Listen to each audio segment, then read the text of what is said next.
Bueno, yo en primer lugar quiero dar las gracias a la organización, a la Asociación Española de Personalismo, por acogernos en este congreso y por pensar que, bueno, que lo que Jorge, que desgraciadamente no puede venir y se disculpa porque le ha surgido en la última semana, cuando además tenía los billetes, un problema personal y al final ha tenido que cancelar su viaje y la estancia aquí. Pues en nombre de Jorge y en el mío, pues agradecer que nos hayáis acogido en el Congreso de la Sociedad Española de Personalismo, confiando en la idea de que podemos decir algo que resulte de cierto interés. Eso está por ver y se juzgará al final. Quiero disculparme también por no haber podido llegar a primera hora y no haber podido escuchar a la conferencia, seguro que magnífica como todo lo que él hace, del profesor Norro, pero problemas de facultad me han llevado a la UNED, he tenido que venir en un taxi con, total rapidez, encima el taxista se ha equivocado, ha dado varias vueltas y eso me ha impedido llegar antes, pero me hubiera gustado estar desde el principio y escuchar desde luego al profesor García Norro. La ponencia que voy a leer por razones lo voy a leer por razones además de contención del tiempo, habla de, que es lo que queremos Jorge y yo, que en Ortega hay dos nociones de filosofía diferentes. Una fundacionalista, más clásica, que llega hasta los años, mediados de los años 30, los años sobre esa fecha, sí, principios de los 30, mediados de los 30, y otra filosofía en el Ortega ya tardío de corte más historicista, que contempla incluso el propio fin de la filosofía, la terminación de la filosofía. Entonces lo que exploramos son esos dos modelos de filosofía en Ortega y la relación con el asunto, uno de los asuntos que ha salido aquí, y supongo que habrá salido en la conferencia inaugural y saldrán en otras intervenciones en el Congreso, de la humanidad, de aquello que define lo humano. Entonces, bueno, ya sin más dilación, para ajustarme al tiempo, pues leo las cuartillas que hemos escrito. Entonces voy con lo que es la que sería la primera parte o la primera noción de filosofía, y para ello nos vamos a valer del conocido curso ¿Qué es filosofía?, de Ortega. Después, en una segunda parte, analizaremos esa parte o ese giro historicista de la filosofía orteguiana y haremos después una breve coda con una serie de preguntas en relación a lo que habíamos expuesto. Autonomía y pantonomía. La comprensión de la filosofía en ¿Qué es filosofía?, de Ortega y Gasset. Esa es la primera parte de la ponencia. En esta parte de la ponencia nos proponemos establecer qué idea de la filosofía está manejando Ortega en este texto, en ¿Qué es filosofía?, en un texto realmente emblemático. La elección de este curso se asienta en la tesis de que estas lecciones, ¿Qué es filosofía?, muestran muy a las claras el modelo predominante en Ortega hasta los años 30, mediados de los 30 más o menos. Un modelo guiado, con todos los matices que se quiera, por la idea de que la filosofía es básicamente fundamento, teoría evidente y verdadera de todo lo que hay. Una teoría que en tal medida recoge la propia esencia de lo humano y a la que cabe entender con ciertos matices como ciencia rigurosa en sentido husserliano.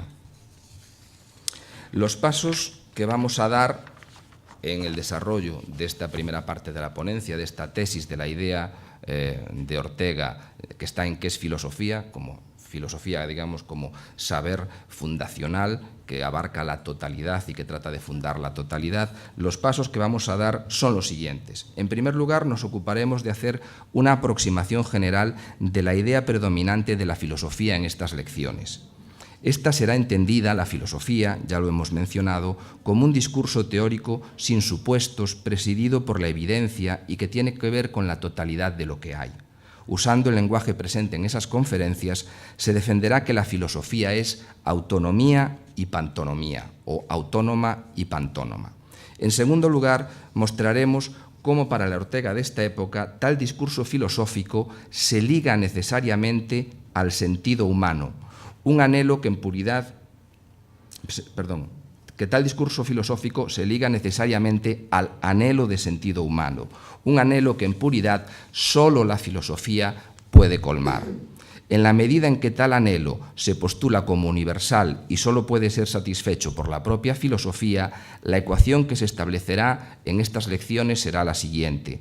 La filosofía es algo inherente o consustancial a lo humano y solo quien filosofa de alguna forma, aunque sea de modo ingenuo, es humano en un sentido pleno. Expresado de modo negativo, el ser viviente que no es filósofo es un bruto, una especie de sonámbulo que renuncia a lo más propio de sí y está muy próximo al animal. En tercer lugar, señalaremos cómo esta forma más tradicional de entender la filosofía hace que en este curso, en ¿Qué es filosofía?, no aparezcan dos elementos que sí están claramente presentes en los otros dos ensayos que analizaremos en la segunda parte y que son cruciales para ver y comprender las nuevas ideas que manejará más tarde el Ortega tardío o maduro. A saber, primero, que la humanidad, y esto repito, no está en ¿Qué es filosofía?, sino en los ensayos tardíos, que la humanidad y su sentido no penden exclusivamente de la filosofía, que hay otras aproximaciones religiosas, míticas, mágicas, sapienciales o vinculadas a la experiencia de la vida que han existido y existirán antes y después de ella, de la filosofía. Y segundo, que no está en las lecciones del 29 y aparecerá después, y estrechamente relacionado con lo que se termina de decir, que la filosofía, al menos tal y como la conocemos, es radicalmente histórica, que ha empezado en un momento determinado del tiempo y terminará en otro. Es decir, no hay en ¿Qué es filosofía? Ninguna reflexión sobre el fin mismo de la propia filosofía, cosa que sí será un núcleo central del Ortega posterior. Vayamos, pues, y con la brevedad que nos impone la ponencia, al paso primero, la noción de filosofía dominante en las lecciones de 1929. Todo aquel que se acerque por primera vez a estas conferencias y esté mínimamente familiarizado con la filosofía que irrumpe a partir de 1900, verá la sintonía que hay entre los planteamientos orteguianos y los de aquellos filósofos que estaban tratando de superar en ese mismo momento lo que entendían como sumisión de la filosofía a la ciencia, en particular a la física. Su idea central podría expresarse diciendo que si en la época medieval la filosofía había sido sierva de la teología, en el siglo XIX, sobre todo en su segunda mitad, había aparecido una nueva ama a la que servir, la ciencia físico-matemática. Eso había convertido la filosofía en teoría de la ciencia, en reflexión de segundo orden sobre un campo previamente roturado por la física y en el que ésta, la física, tenía el monopolio de qué se podía decir o no decir con verdad indubitable. Puesto de otra forma, para estos pensadores, para Ortega y muchos de los pensadores de su generación, la filosofía posidealista del siglo XIX se había rendido ante la supuesta evidencia exacta, convalidada por la experiencia, que emanaba de la ciencia físico-matemática, experiencia que Kant había traducido filosóficamente como juicios sintéticos a priori. ¿Cómo eran posibles tales juicios? Era lo que debía desentrañar la filosofía, pero nada más.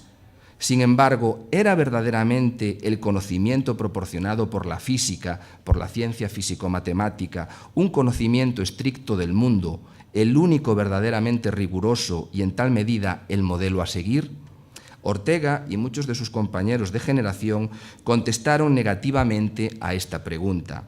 Ampliamente Ortega, influenciado por la fenomenología husserliana, el pensador español dirá, entre otras muchas cosas, que la ciencia es un conocimiento simbólico de la realidad que resulta maravilloso para la manipulación y transformación del mundo, aunque precisamente por eso no termina de desvelar últimamente lo que la realidad es. Todo símbolo tiene puntos de contacto con lo real, eso es evidente, pero no es lo real mismo. Y es eso real mismo, más allá de sus manipulaciones, lo que la filosofía debería investigar. Ortega lo expresa del siguiente modo, cito: «La llamada realidad física es dependiente y no absoluta, una cuasi realidad. La filosofía no es ciencia porque es, dice Ortega, mucho más que ciencia». El Ortega del 29, ya veremos que esto cambia radicalmente después. Es mucho más que ciencia. Y en otra parte, yo propongo que al definir la filosofía como conocimiento del universo, de la realidad, de todo cuanto hay, entendamos por tal, por filosofía, un sistema de actitudes intelectuales en el cual se organiza metódicamente la aspiración al conocimiento absoluto. Lo decisivo, pues, para que un pensamiento sea filosofía, concluye Ortega, estriba en que la relación del intelecto ante el universo sea también universal, integral, que sea en suma un sistema absoluto. Fin de la cita. En resumidas cuentas, la filosofía, tal y como se concibe en qué es filosofía, ha de ser autónoma y pantónoma. Es el lenguaje, la jerga que Ortega emplea en esas lecciones. Es decir, por un lado, ha de sostenerse sobre sí, ser, en palabras husserlianas, ciencia sin supuestos, ciencia radical y fundante, o como lo termina de expresar con gran claridad Ortega, mucho más que ciencia.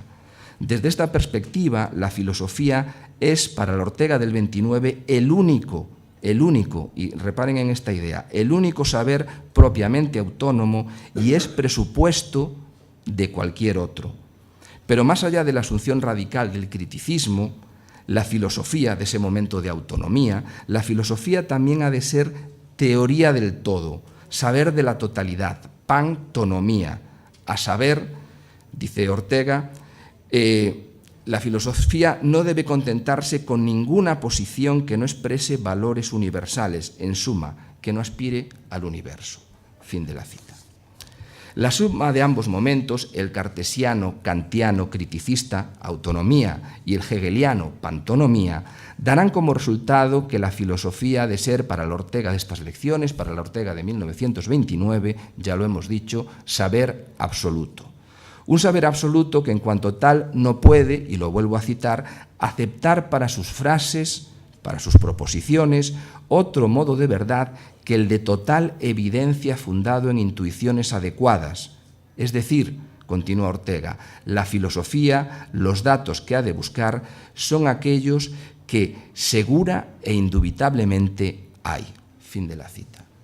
La filosofía, por tanto, como teoría última y totalizadora de lo real, como discurso final sobre la verdad del mundo y los humanos que lo habitan, como saber cierto, fundado en y articulado sobre evidencias adecuadas, inconmovibles.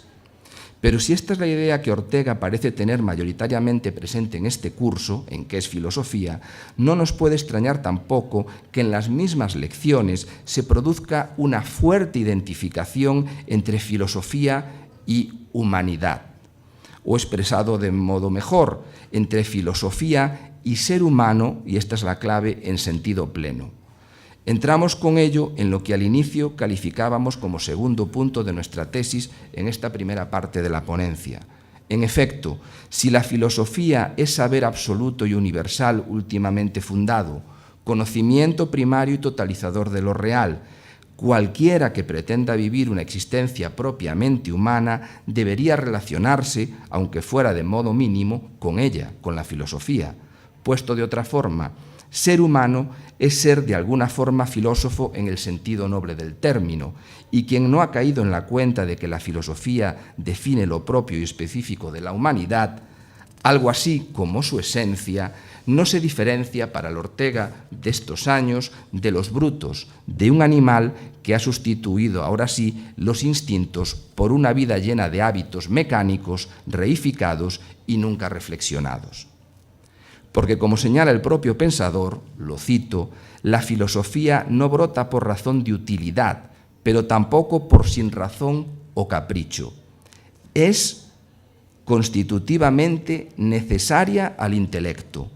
¿Por qué?, se pregunta. Su nota radical era buscar el todo como tal todo, capturar el universo. Mas, se dice Ortega, se pregunta Ortega, ¿por qué ese afán? ¿Por qué no contentarnos con lo que sin filosofar hallamos en el mundo, con lo que ya es y está ahí patente entre nosotros? ¿Por qué no contentarnos con eso? Y responde, por una sencilla razón, todo lo que es y está ahí, cuando nos es dado, presente, patente, es por esencia mero trozo, pedazo, fragmento, muñón. Y no podemos verlo, no podemos ver eso que es dado como pedazo, fragmento y mullón, y no podemos verlo sin prever y echar de menos la porción que falta. En todo ser dado, en todo dato del mundo, continúa Ortega, encontramos su esencial línea de fractura, su carácter de parte y solo de parte, y concluye: vemos la herida de su mutilación ontológica, nos grita su dolor de amputado, su nostalgia del trozo que le falta para ser completo, su divino descontento. Fin de la cita. El animal o el mismo Dios no sienten esa herida, manifiesta Ortega en otro lugar. Ninguno de los dos, ni el animal ni Dios o los dioses, ninguno de los dos tiene problemas en el sentido riguroso del término. Solo el humano como tal, esa bestia divina cargada de problemas, es capaz de anhelar sentido en un mundo quebrado e incompleto. Pero también solo el humano, siendo capaz de semejante lucidez, de la lucidez que le lleva a completar el sentido, a anhelar al sentido, a hacer filosofía, puede alterarse en su mundo entorno y olvidarse de esa herida radical y de que solo la filosofía es capaz, primero, de hacerse cargo del problema y segundo, y no menos importante, de dar respuesta a la amputación, al muñón ontológico que es el propio humano. Pero aún en este último caso, para el Ortega de 1929, aún en este caso, en el caso de alterarnos en el mundo y olvidar la filosofía, pues aún en este caso, Ortega parece sugerir en esta época que tal olvido de la filosofía, tal animalización, solo puede ser parcial, nunca total. La filosofía y la humanidad pueden caer bajo mínimos. Dice Ortega, el siglo XIX, con el triunfo del confort, el utilitarismo y el practicismo, es una buena prueba de ello, pero no desaparecer. La filosofía para el Ortega del 29 no puede desaparecer. Ese es el sentido de esa parte de la cita anterior, leída hace un momento, que entiende que la filosofía es constitutivamente necesaria al intelecto, o de otro pasaje en el que afirma que la filosofía nace de la vida misma, y esta, la vida, no puede evitar, siquiera sea elementalmente, filosofar. Concluyendo, por esta razón, la primera respuesta a nuestra pregunta, ¿qué es filosofía?, podría sonar así: la filosofía, dice Ortega, es una cosa inevitable. Fin de la cita.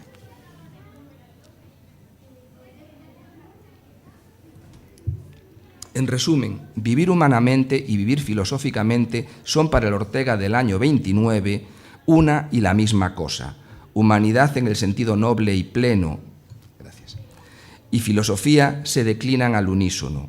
No hay la una sin la otra. La filosofía define la esencia de lo humano, de esa criatura intermediaria entre las bestias y Dios, y solo ella puede asumir y tratar el muñón ontológico que somos. En suma, mientras haya humanos, habrá filosofía, y mientras haya filosofía, habrá humanos dignos de tal nombre.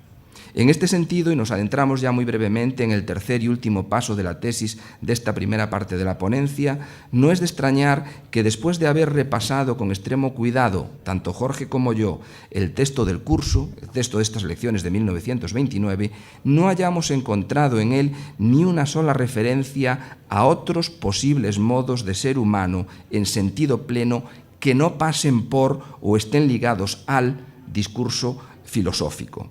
No hay rastro aquí, a diferencia de lo que veremos en la segunda parte, de una idea más general del pensamiento desligada de la filosofía y que pueda englobar la forma en que la religión, el mito, la magia o la sapiencia, entre otras cosas, abordan el problema del sentido humano. Es más, cuando en algún momento se mencionan estas lecciones, por ejemplo, se menciona a la religión, es para alabar al teólogo siempre más cercano a la filosofía frente al místico, pero incluso la misma teología no aparece presentada como una posibilidad radical de tratar la herida ontológica que define al humano. En definitiva, no hay en este texto, en las lecciones de 1929, la distinción asumida en otros lugares y que veremos más tarde entre pensamiento y conocimiento. En efecto, en el ensayo que veremos, uno de los que analizaremos después, el conocimiento filosófico, al que se va a librar de buena parte de su carga fundacionalista y totalizadora, el conocimiento filosófico pertenece al ámbito del pensamiento.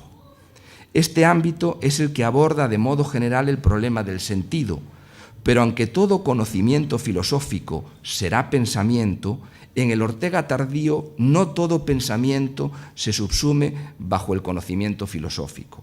Es decir, en el Ortega tardío, en los ensayos del Ortega tardío, se sostendrá que la herida ontológica que somos los humanos se expresa y se trata de muchas maneras. Así ha sucedido a lo largo del tiempo pasado y así sucederá en el futuro. Religión, mito, magia, sapiencia o experiencia de la vida son pensamiento y posibles soluciones a nuestro dolor existencial. Es verdad que Ortega, incluso en esta última etapa, prioriza a su manera la solución filosófica, pero no ignora o desdeña el resto, como sí parece ocurrir en las lecciones del 29. La filosofía, pues, para el Ortega posterior, ni es constitutivamente necesaria al intelecto, ni es, y esto será muy importante, inevitable. Lo humano y su sentido, para el Ortega posterior, que veremos muy brevemente, se declina en plural.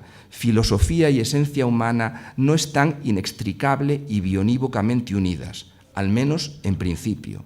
Es más, en una nueva e inesperada torsión del discurso, este Ortega tardío, no fundacionalista de finales de los años 30 en adelante, afirmará algo que de algún modo no deja de estar implícito en la tesis anterior que distingue pensamiento de conocimiento, a saber, que la filosofía es un tipo de discurso radicalmente contextual e histórico. Nació la filosofía en un momento determinado y seguramente, dice Ortega, perecerá en otro. Por eso la propia filosofía de este último Ortega acepta su radical historicidad y prevé, como veremos en breve, su propio fin y superación. Pues bien, esta idea de radical contingencia, historicidad y finitud del discurso filosófico no aparece en ningún momento en las lecciones de 1929. Paso ahora a tratar muy brevemente este Ortega con el segundo modelo de filosofía, de una filosofía radicalmente historicista. Les prometo que son 10 minutos, no sé cómo voy de tiempo, ¿sí? Tienen que ser 5. Bueno, veremos cómo lo hacemos.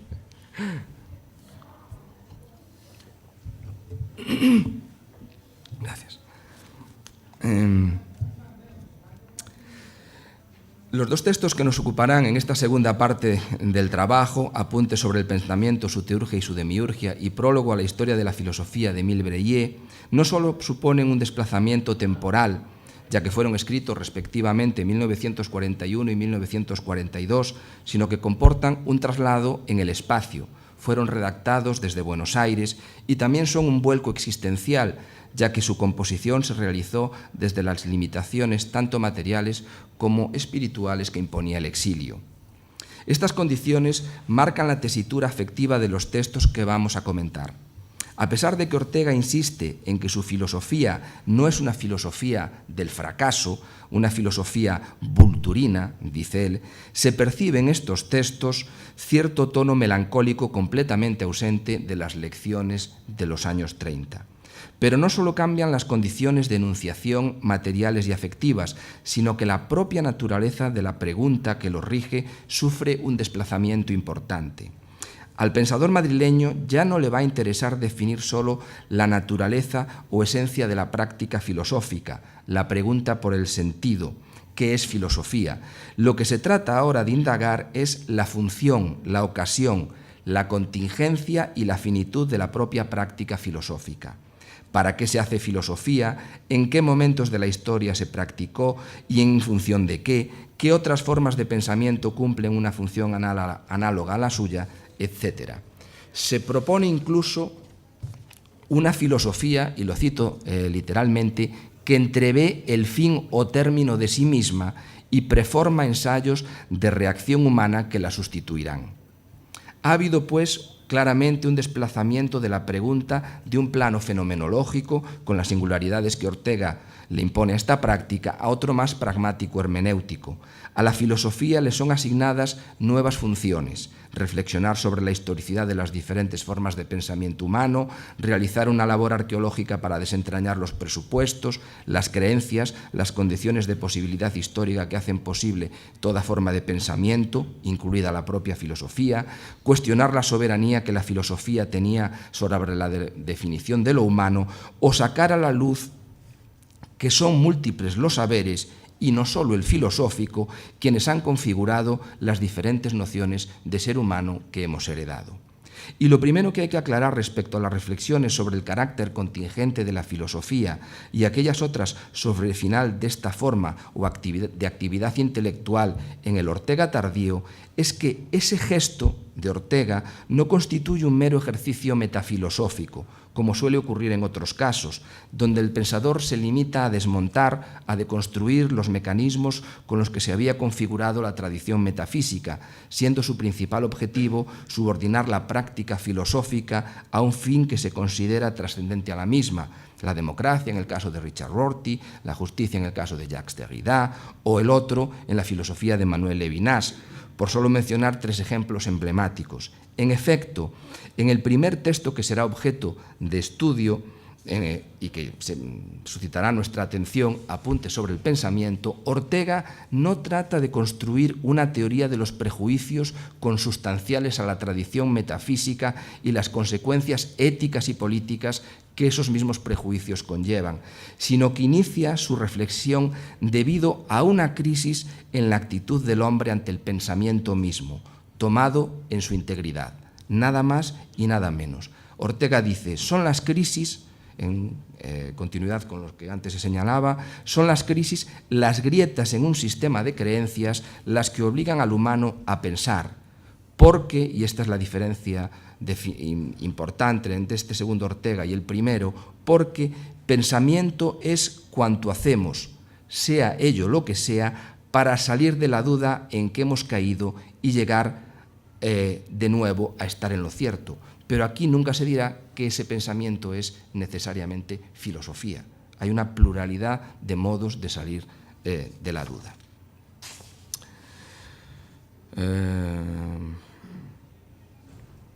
Tengo un poco más. 2 minutos. Quisiera pasar simplemente a una pregunta que sí que nos parece muy interesante a Jorge y a mí a la hora de establecer esta división entre un primer modelo de filosofía fundacionalista y una filosofía contingente o historicista, que se trata de la relación de esa filosofía historicista con el tema de lo humano o la humanidad. En el primer modelo había una identificación clara entre filosofía y humanidad. En el segundo modelo parece que hay una democratización, una desidentificación de la vinculación entre filosofía y humanidad, porque hay otros saberes, la religión, la experiencia de vida, otro tipo de aproximaciones al sentido que en algún sentido competirían con la propia filosofía a la hora de hacerse cargo del sentido. De esta forma parece que Ortega se vuelve en alguna medida, en un cierto sentido, posmoderno, si esta palabra no estuviera, digamos, ya tan gastada. Y es sí y no. Es decir, Ortega da entrada a una mayor pluralidad a la hora de hablar de lo humano. Lo humano no se dice solo de la manera filosófica, no hay una identificación entre filosofía y humanidad, pero sí hay un giro interesante que me gustaría leer si puedo abusar y me dan un par de minutos más. Y es lo siguiente: en la relación de este segundo Ortega, el Ortega historicista o contingencialista, con el tema de la humanidad, ¿no? Ortega, en Apuntes sobre el pensamiento, su teurgia y su demiurgia, tiene un texto curiosísimo y al que nosotros le damos una importancia fundamental. Y dice Ortega: la filosofía misma no puede, por ninguna consideración, deformar su sustancia y dejar de ser lo que es. Contiene en sus propias entrañas desde hace 26 siglos un, y atención a la palabra, insulto perpetuo, inagotable. Haber filosofía en el mundo significa, y este es el insulto perpetuo e inagotable, significa sin remedio existir en el mundo tácito o sonoro con este grito: el ser viviente que no es filósofo es un bruto. En el orbe intramundano todo lo que no es filosofía es sonambulismo, y los animales se caracterizan por su existencia sonambúlica. Es decir, el presupuesto decisivo implícito de toda la tradición filosófica, nos señala Ortega, es separar lo humano de lo que no lo es. Pero el Ortega de este ensayo del 41 se apresura enseguida a afirmar, en consonancia con la democratización antes señalada y asumida, lo siguiente. Fijaros el matiz que hace a esa identificación que es propia del Ortega del 29, que identifica, digamos, filosofía con sentido humano, y si uno no hace filosofía de alguna manera, es un bruto. Dice: conste que yo no digo esto. Tal vez mi reforma filosófica introduce en este terrible punto alguna corrección, pero lo ha dicho hasta aquí subteniéndolo el hecho mismo de la filosofía. La filosofía, dice Ortega, último Ortega también, es un insulto. La razón histórica, un insulto en la medida en que dice que aquel que no filosofa o aquel que no hace un discurso filosófico, por ingenuo que sea, es un animal, es un bruto. Dice a la vez que, sin embargo, su filosofía va a tratar en alguna medida de corregir eso, y entonces de tratar en alguna manera de quebrar la soberbia que supone la filosofía. Pero como tratamos de mostrar aquí, eso no ocurre del todo así. Es decir, que Ortega, por un lado, nos está invitando, y esa es la aporía que hay en este segundo Ortega, por un lado, a la democratización de los saberes que tratan sobre el sentido en pie de igualdad con la filosofía. Nos está diciendo, bueno, lo que la filosofía dice es, en el fondo, una barbaridad. Quien no hace filosofía es un sonámbulo, es prácticamente un bruto. Y además, para Ortega, quien no hace filosofía es quien crea filosofía. Quien crea filosofía. Y dice, bueno, mi filosofía tiene que tratar de alguna forma de superar esto. Y sin embargo, al final, la apuesta que hace por esa superación, que es la razón histórica, vuelve a la filosofía y no termina de cerrar la tensión que se establece ahí, ¿no? Y esto nos lleva, ya era lo que teníamos como coda final, que si me permites lo leo, porque esta vez sí son 2 minutos. ¿Me permites 2 más?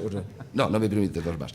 La coda final era preguntarse, es algo así como decir, ¿cuál es realmente el papel de la filosofía, el papel que tiene que leer la filosofía en el conjunto de los saberes y en el marco de las humanidades? La filosofía tiene que seguir siendo algo así como la reina de los saberes, el fundamento último, que es lo que se asume en la concepción más tradicional de filosofía, o bien hay que resituarla de alguna forma en el resto de las humanidades, porque hay que, con el resto de las humanidades casi en pie de igualdad, hay que democratizarla en ese sentido,